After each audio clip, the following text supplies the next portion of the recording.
Francisco is just such a food and booze town. I was working corporately, hated it, and decided to go out on my own. At 2 a.m., where are you gonna go? Let's go to the bar in the living room. It's totally illegal. I don't sell really under my own name, and I only sell to friends. And when you're on your own, you gotta learn that discipline. If you want to do shit and you can do it yourself and you have that ability, then you're fucking golden.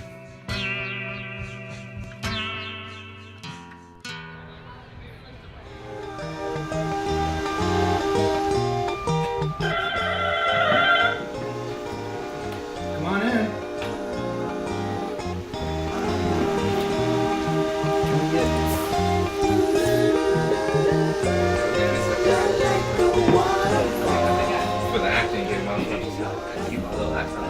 Like everything wooden in this house, I built myself. I brew some beer. We got some beer on tap over there. I do a lot of art and music. There's a little stage over there. It's like a fake venue. Here's some of those kegs of beer I was talking about on tap. Let's go. Here is the stage area. I built this thing. It's like a, it's set into this hexagonal or, wait, I don't know what it is. Something agonal. And you can go inside. It's a deprivation chamber as well. You can go in there and hang out, do whatever. And here, you can record music. All sorts of cool shit. And beer brewing. That's the spa. This is the cat playground slash living room area. Kind of a tropical feel of the plant there. I like it.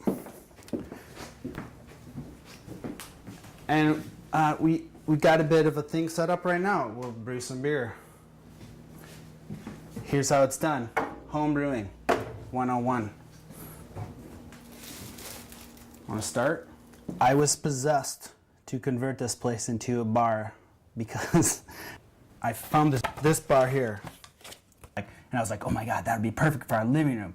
And it just kind of naturally happened to become like let's go to the bar in the living room, just a dumb sort of, I don't want to say, the beer. All right, what are we doing here?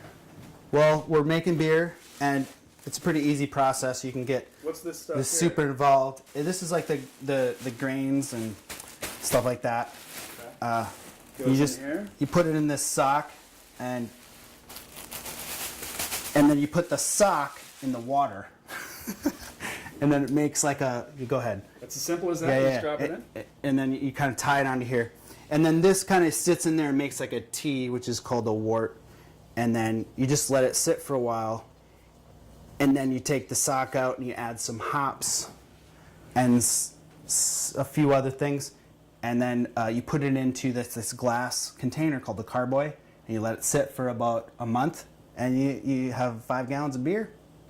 So this one's been here for about a month, so it's ready to go to the little kegs. They're called Cornelius kegs. And then we're gonna make that beer tonight and put that in these empty ones. And I got some other empty ones over here. And I just like how the apartment had this already. It's a perfect setup for these things to sit. It's just like a nice contained tiny little microbrewery. Micro.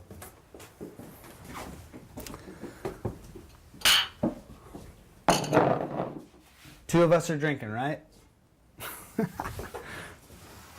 So this is my last brew round.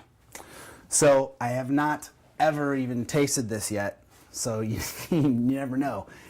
I've never fucked up a batch yet, but who knows? Let's see how it tastes.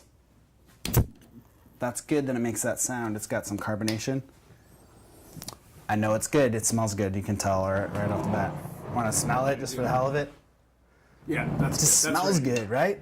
That's ready to go. All right. Oh, it looks good, doesn't it? Well, anyway, cheers. That's really good. Delicious. Fucking awesome. Right? That's nice. Yeah. I mean, it's almost like you can't go wrong with homebrew, I swear. Yeah, malt. It's really satisfying to make something that can get you drunk. And it's also really satisfying to get somebody else drunk with the stuff that you made from scratch. Hops are weird, man. It's like rabbit pellets. I'm really generous because I'm a sucker for attention and I like having people at my house. So I'll give away homebrew during a night. Like, you know, it's $30 for me and a bunch of work. Not that much work, you know, as you can see. And then I'll, you know, kill a keg of homebrew in a night, having people over. If right now, if somebody called, I'd be like, come on up. So I like the spontaneity of it, and that's like the whole idea of this place. Like, I've a bunch of times had completely spontaneous hangouts, just hanging out. I oftentimes hang out outside just on my sidewalk and just drink a 6-pack or something. And like people walk by, and somebody will stop of interest and be like, "Hey, dude, let's go upstairs. I have this bar." And it's like an ace in the hole because once they get up here, they're like, "Holy fuck!" Right? So that it's not like I'm a creep going like, "Come into my apartment."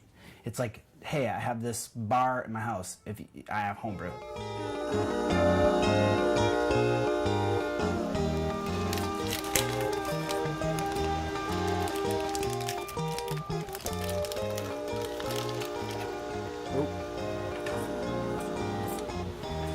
That's not good. I dropped that. At 2 a.m., where are you gonna go? You always want to go to, you know, somewhere else, usually. And this place is special because my neighbors don't give a fuck. Like, neighbors across the way have called the cops. Maybe a few times my upstairs or downstairs neighbors have called the police of noise, but I would count it on like one hand in 10 years when things have been out of control at like 6 a.m.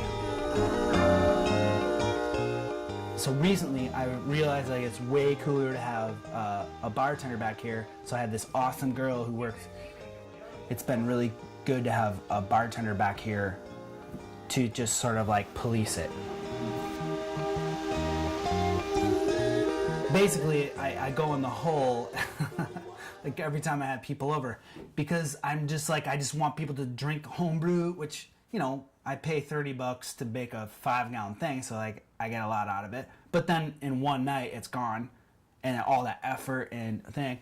And then I, you know, I try to stock the shelves with good booze, which I'm never like, if a friend comes over, I don't go, that's $5 for that shot. No, I just like, hey man, fucking, I have this amazing tequila. Fucking, want to drink it? Let's drink this together. And we drink it. It's awesome. And like that, I get more out of like that exciting, fun, like just bond with people. So I don't care about the money, but I do put money into it that I never get back for sure. Like it's a negative.